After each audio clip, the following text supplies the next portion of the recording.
We went viral on May 26th. I still remember the day.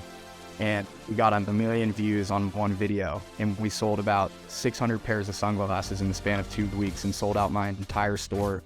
And then the following week and a half, I sold out of the rest. And I made enough money to be able to reinvest into the company and build out a whole team. Welcome back to Bite Sized. I'm super excited. I've got a really good friend of mine, an amazing entrepreneur and brand founder, Parker, on Bite Sized today. Parker is the founder and CEO of Kiaura. I want to make sure I'm pronouncing that right. Yep. Kiaura Eyewear. Super cool sunglasses and eyewear brand. I'm a massive sunglasses fan. So I love everything about Kiaura and what Parker is building. Parker, welcome to Bite Size. Super stoked to have you here.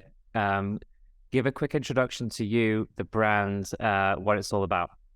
Yeah, so thanks for having me first off. But I started the brand. It was a COVID brand. And actually before that, when I was in high school, I came up with the name Kiaura. And it was something that I was passionate about. I wanted to bring in like a unique name that ties in two cultures. So it's Japanese for ki, which is chi in Japanese.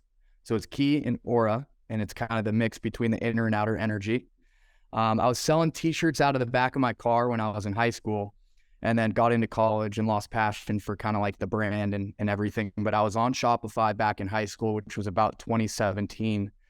And then kind of restarted the whole brand and moved away from apparel into sunglasses during COVID. And ever since, in the last couple of years, it's been just me learning the process because I was so new to the whole thing. Really didn't come from any resources while starting the brand. It was something that I went to YouTube University and learned everything along the way, and have finally hit like that catalyst where things started actually happening in the last, I would say, year. So it's been exciting. That's amazing. There's two things that stick out from that. COVID brand, I feel like, is a category of brands at this point. Brands started during COVID, and the University of YouTube. It's actually funny, just the amount of information that's out there. Like that's a whole nother like area of conversation, but just like the amount of things you can learn from the content. I think it's sometimes like there's almost too much. You got to pick a source of truth of like people you trust. But that's really cool to kind of see that from where, from starting the brand from scratch and not really having, to your point, it's not like this is your second time doing it, like learning on the job kind of thing is super cool. Or I never worked for a company, that like taught me the baseline, Yeah. So, yeah. So that's kind of the inspiration behind Kiaura. What's the end goal? Like, do you have an end goal in mind? What are you trying to build? What are you looking to ultimately achieve with the brand? Yeah, if I'm going to go big picture and look at the brand in like 50 years, I think right now at our price point, we're a little bit lower than the, top tier luxury brands. But we did find our gap in the market at the price point that we have right now. But I would love to be, a retail location at every mall in America, have an apparel side of the business, have, hundreds of SKUs of sunglasses, and really create like a fashion powerhouse within the industry, and have, different tiers of product where we can sell sunglasses for $140 that we have right now, and then have signature lines for, a couple $1,000 that is just made out of really crazy, insane materials that you can get creative with. But yeah, it's always been, started in based off of just being as creative as possible and creating products that people enjoy, which has been super fun. Yeah, definitely. You mentioned an interesting point there on one of my last podcasts. I was talking to Will Nitzer, who's the founder of IQ Bar. So totally different vertical, CPG. And I asked him the question of like, DTC became a business model at one point where it's like it's like that's the business model. And whereas, especially in CPG, the way he thinks about it, and a lot of CPG brands think about it, is like, well, it's a channel amongst retail, Amazon. You just kind of mentioned having retail presence. So for you, correct me if I'm wrong, but the brand has started very DTC, that's its origins, but you see that expanding in the future. Right now, we're 100% DTC. So we don't have one location. Every pair of sunglasses is in our warehouse in Utah. So right now, we're riding this wave as much as we possibly can. And I don't see it going away at any point. But right now, I mean, I grew up in the time where like 27 or 15 was where Instagram kind of really started getting its stride. And I was jumping on board, and I had the brand starting at that time. But that's really when like DTC brands even were coming up. It's like you saw those brands like Hawker and Blenders and other like DTC brands that have now, grown into what they are. But that's kind of been the only way of business I knew. When I first started the brand, I just went to YouTube or looked it up on Instagram. How are people selling products? How are they making money? And it was DTC. And so over the last like 5 to 8 years, I've been dipping my hands in it and thinking about, how I can get in.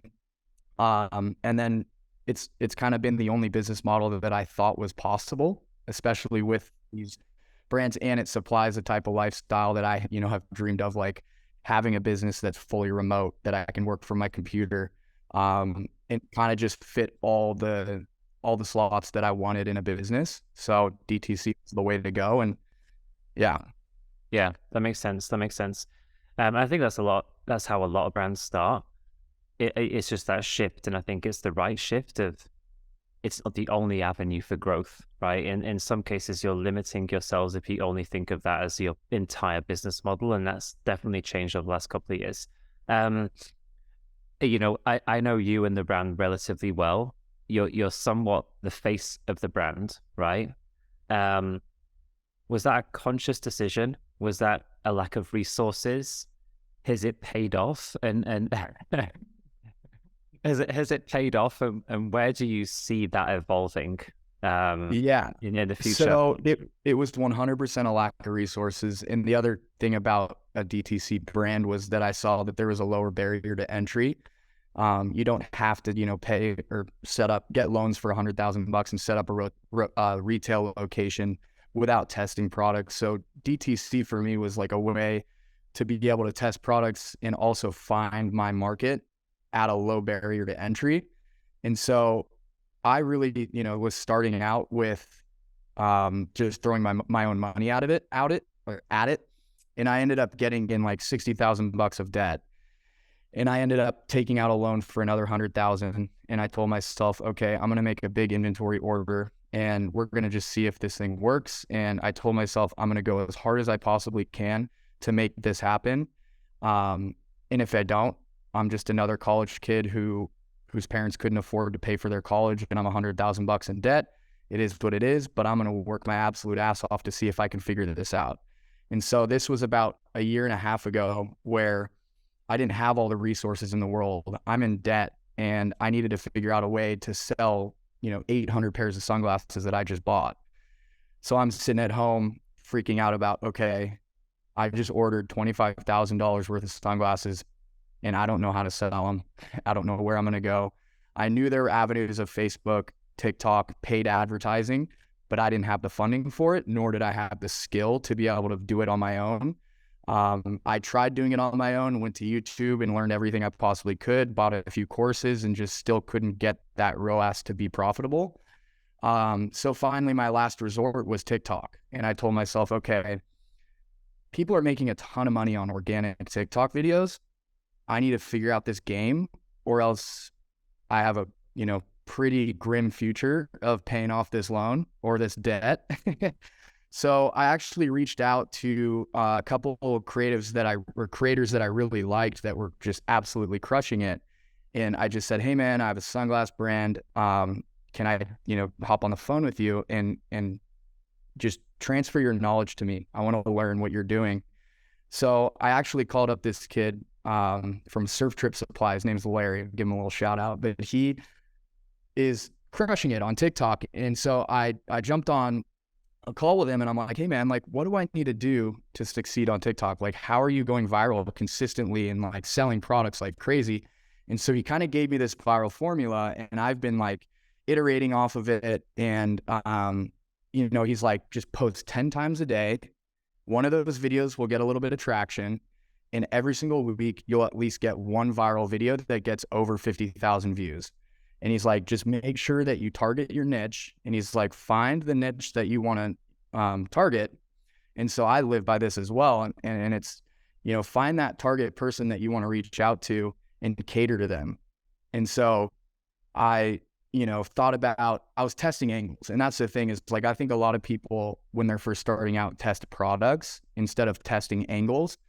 And so what I did was I started testing a bunch of different angles of how I can sell this same product to somebody. And so if you're in a really saturated market, you can find holes in that market with a sales angle that people just haven't used yet. So for me, it was like luxury, vintage eyewear that's super durable. And so I found these pain points that people had based off their sunglasses. And I went to, you know, websites like Ray-Ban and a bunch of other big brands. And I went to their review sections and I found, okay, what's everyone on the 1-star reviews? What are they saying? And so first off, I saw customer service. All these companies were just dropping the ball on customer service and people hated how they're being treated by the company. And also my sunglasses broke. My sunglasses got lost, and all these different like points that I can now target to that target person while creating like the aesthetic of the brand. So it's kind of like you take the logic and the emotional and you bring it together to be able to create magic and create sales is what I think is what happened. But from TikTok, I started going consistently viral, and it really set the catalyst for the brand. And so in June, we ended up selling out. We went viral on May 26th. I still remember the day. And we got 1 million views on one video. And we sold about 600 pairs of sunglasses in the span of 2 weeks and sold out my entire store. And then the following week and a half, I sold out of the rest. And I made enough money to be able to reinvest into the company and build out a whole team. And so that's when things really took off. That's fucking huge. Like that's like the TikTok dream, right? Of like organic. And it's really interesting. And I love that you broke it down in terms of your approach, because, you know, and we talk to a lot of brands, and one of the many things they ask us is like, well, TikTok doesn't work for us, or how do we go viral? Or we go viral, but we see no sales. And I think, like, you know, obviously it's not a guaranteed science. You can go viral, but it doesn't produce sales. What I like about what you were saying is, you know, you really focused on understanding pain points of other people and testing creative hooks to niche down on like the consumer. And I think that's a really smart way of going about creative testing, right? You looked at data points of what are people saying about your competitors. Where is a gap in the market for where people are talking about my product in a way that I can find some white space that other people aren't saying the same thing, versus, you know, just trying to be a different version of something that's already existing. So I think that's really smart and like a really good lesson for other people to potentially take into how they think about creative testing, is like use data points of competitors and where their pain points are and try to solve for that. And I like also what you said about, instead of like product testing, it's like angle testing around the products you have the most conviction in. Exactly. And if I think when a lot of brands have too many SKUs, it creates like buyer's paralysis. So they don't know exactly which pair or, you know, which shirt to buy. But once you kind of tested enough and you find your angle and you find that like winning hero product, double down on that one hero product and just hammer it. And you know, most of the time, I think even most brands, like you look at Ray-Ban, they probably had the Wayfarer that created more than 80% of all their sales. I mean, don't quote me on that, but most of the time brands will have that hero product. Like we have the Lautner and whiskey, and that thing, you know, has gone more viral than any other pair we've showcased. And we like on majority sell that pair more than anything else. So it's, I mean, it's all about data. That's the big thing I learned too, is when I started focusing on the data rather than like what I think would work or what I think other people want. It never worked. It's always reading like numbers and looking at what I mean, just it's pretty broad, but data gives you every answer you need. Yeah. Yeah. I think that's another really key point. And again, something that I've faced throughout my career is like, you know, there's having conviction in an idea and a hypothesis, but if you're not willing to adjust your hypothesis based on data, like you're on a slippery slope to shit, right? Like you have to lay out your hypothesis and be willing to accept that, well, as much as you had conviction in it, the market and the consumers is telling you something different. And you have to be able to like adjust to those data points, as you said. Mm-hmm. Absolutely. And at the beginning, you know, like, because I do come from just like the absolute big, like no zero company to finding those data points is like, at the beginning, you do have to go based off of conviction, and you have to sell like what you're selling to the community. But most of the time you're just throwing stuff against the wall and hoping something sticks. And when something does stick, then you can push more money toward it, and you can push more effort into that one thing, and then start making decisions based off of the data that you're running, you're pushing toward that. Yeah, definitely. So taking that story then, so May 26th, I think it was, you go viral, you sell out the 600 pairs of sunglasses. At what point did you then start to, you know, build a foundation around paid media and like a more robust kind of marketing stack? Right, because it sounds like up until that point, it was more, I'm going to test organic content and see what flies. That all of a sudden goes viral, and you have this huge inswell of products. Was that the tipping off point to then say, okay, I'm going to put some money into TikTok, some money into Facebook, and I'm going to start paying attention to like retention rates and email and everything else? Yeah, that was exactly what happened. Is like when I went viral and I had enough money in the bank to hire a team, I went straight to hiring an agency, and I found, you know, other people's skill that I could leverage that are better than me and created that ROI that it makes sense. So it's like, let's say I hire an agency for $5,000 a month, and we're spending that amount of money too. Obviously we have to hit a ROAS to be able to pay off the agency fee, but it's like, once you can pay off the agency fee, everything after that, you're growing revenue, you're actually running a business. And that was like the biggest thing for me, was understanding that I can be good at everything, but I'll never be great. And if I hire the experts in every single role within the company, we can have experts running everything for me. So when it came to my first hire was an agency running Facebook and TikTok. And what I did was I took a lot of like the organic videos that had performed and converted organically and just pushed ads behind them. And that's kind of been our formula ever since. And we've paid for some really professional creatives too. And for some reason, going back to like, why are you the face of the brand?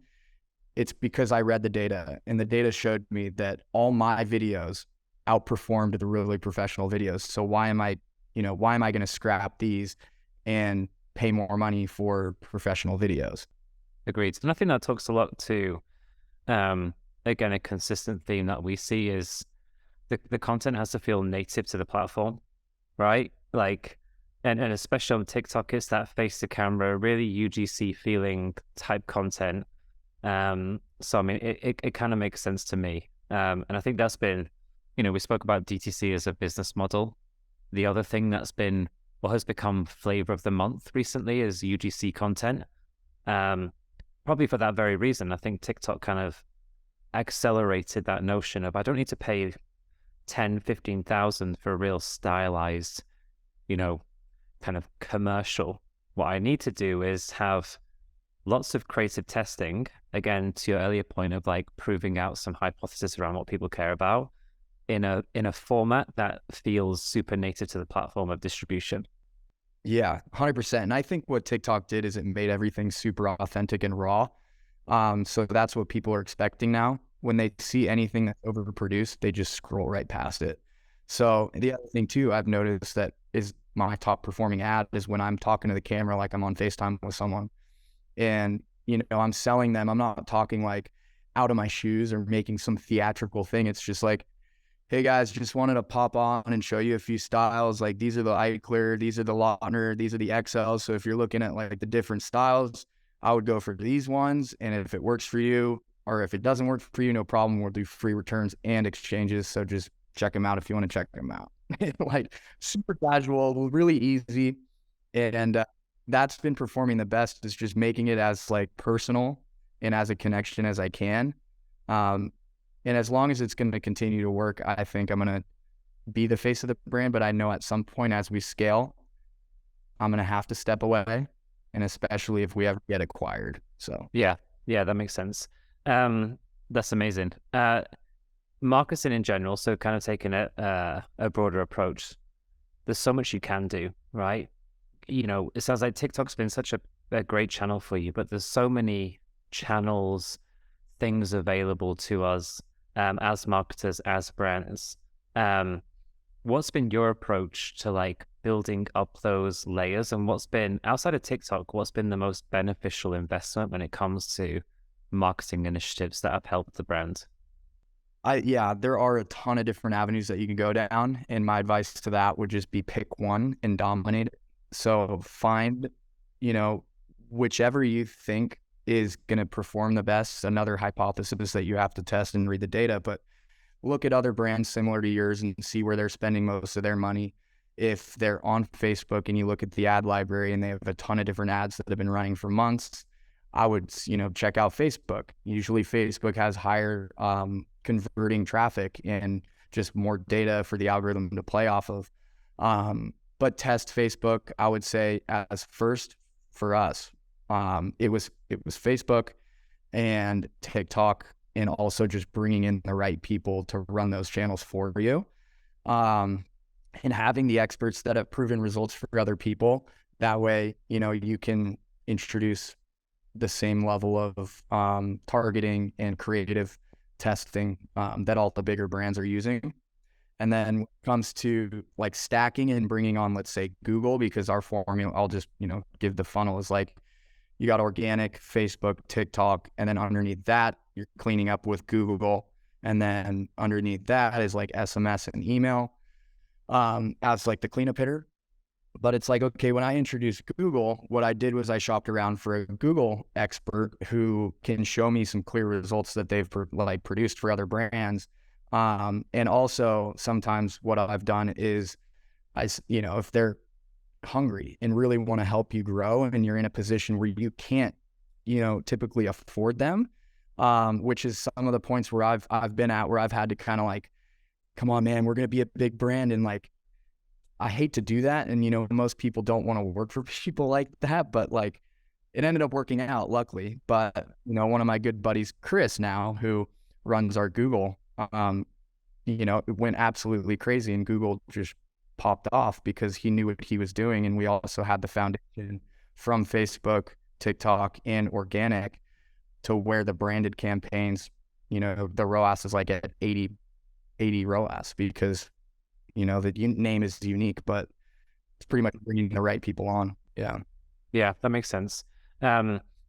We talked about it a little bit actually before the call. Like customer loyalty, LTV, customer retention, in this world where acquisition costs are rising, there's a lot of doom and gloom, but I mean, I think there's still a ton of opportunity when you get these dynamics of creative and an effectively set up paid media campaign.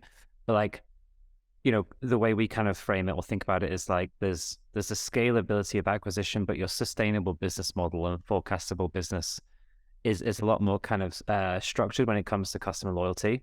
How have you approached that? What's worked really well? I'm guessing, for a multi-SKU brand like yours, a lot of it is, well, you bought this, check this out. But then, there's challenges around that because how many pairs of sunglasses can one person have? I mean, I like sunglasses, so I have quite a few. I'm sure you have hundreds because you own the brand. What's been your approach to customer retention? What's worked really well? And how are you looking at developing that moving forward? The overarching answer I would say is product. Have the over deliver with your product. We make some pretty bold claims when we're marketing, and that's, us having to be scrappy at such a, young age of a company. And so when we make these bold claims and these sunglasses show up on your front doorstep, if you open them and they don't absolutely just blow you away, then you're going to be kind of bummed. But if you have a product where you invest the extra couple bucks in that product, it may increase your costs, but it's always worth it on the back end when you over deliver on your product, you know? So I think if you can be so product focused that all you're trying to do is provide like the absolute best product or service for your customer, they're not going to want to go anywhere else, because the value that they're getting from that product, like what they're used to paying for $140 pair of sunglasses, is being we're outbeating every other brand, because we focus on paying the extra couple bucks that other brands may not be willing to do.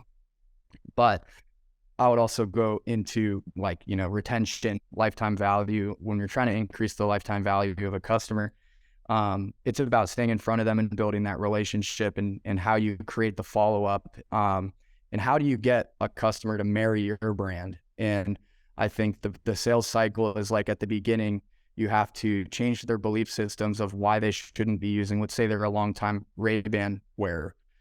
How can we convert this longtime Ray-Ban wearer into Kiaura? So that's what sales is like covering all their objections why they wouldn't want to switch from Ray-Ban to Kiaura. And then once we have them on Kiaura, how do we keep them here for the rest of their life? Coming out with new styles, changing colors of the same style that they absolutely love.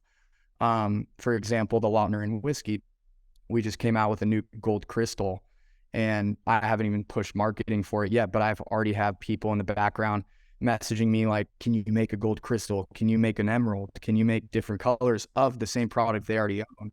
So just iterating off of what's already working. And again, reading the data. Yeah. I mean, yeah, you just came back to it again, right? Like, it's eliciting and paying attention to your customers. And you touched upon, like, it's quite interesting, but really powerful that everyone I'm talking to and everyone I talk to, you know, the first thing that brands are doing well when it comes to customer loyalty and retention, the first thing they say is have a really good product.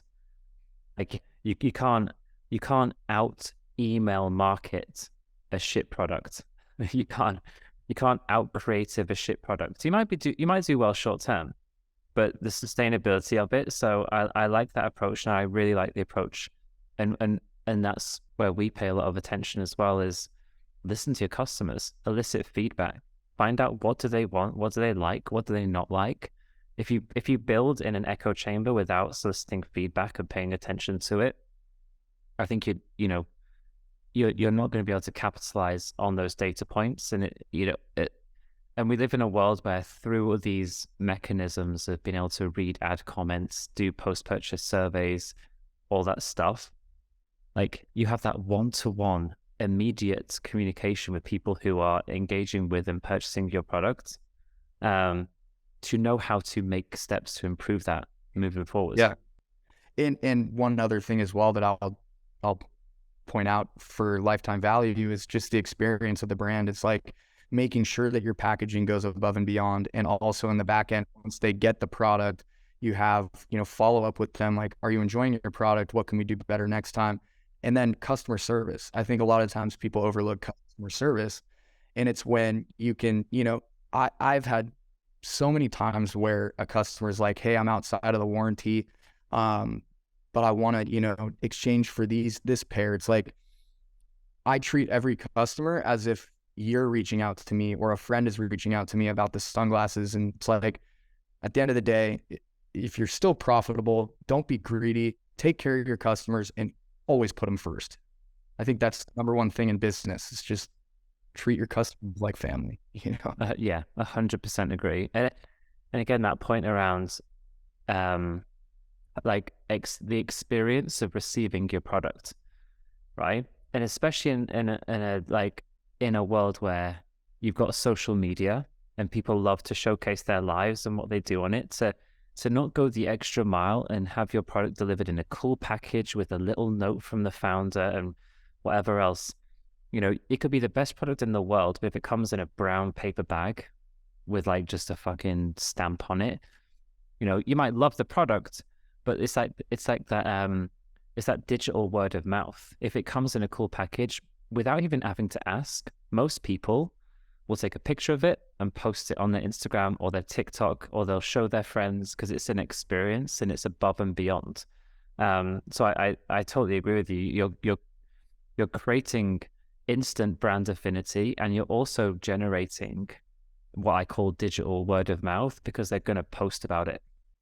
And at the end of the day, it's about making people feel good when they get that package. People, most of the time, when you order something off of a D2C brand, you're expecting it in the mail and you're excited for it. And like when you open the door and you see the red little Kiaura box, it elicits excitement within you, and it pulls out an emotion. And the more emotion you can pull through your creative all the way to the packaging, it is going to create this, association with the brand where you can just fall in love with it and get married to it. Yeah, 100%. So it's all about, playing the emotion and making sure people feel good. So yeah, totally agree. So 2 and a bit years into the brand, you've mentioned some of this, but what were some of the misconceptions you had about what it would take to build a brand when you first started to where you are now? I'm sure there's a lot with any entrepreneur, business owner. The things you think are going to be the challenges aren't the challenges, and also the challenges are far more than you anticipated. But if you could sum it down to 1 or 2, what were the biggest misconceptions you had when starting the brand compared to now? Yeah, I think the first one is because most of the time when you're following people or watching people on YouTube, they're showing their successes and you never really see the failures.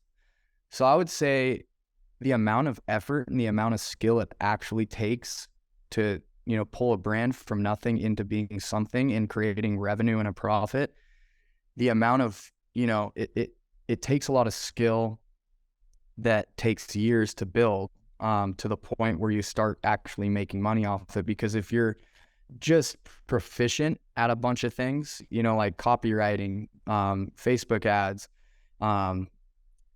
email marketing and things like that, you're not going to be able to create the conviction through your marketing that creates or converts.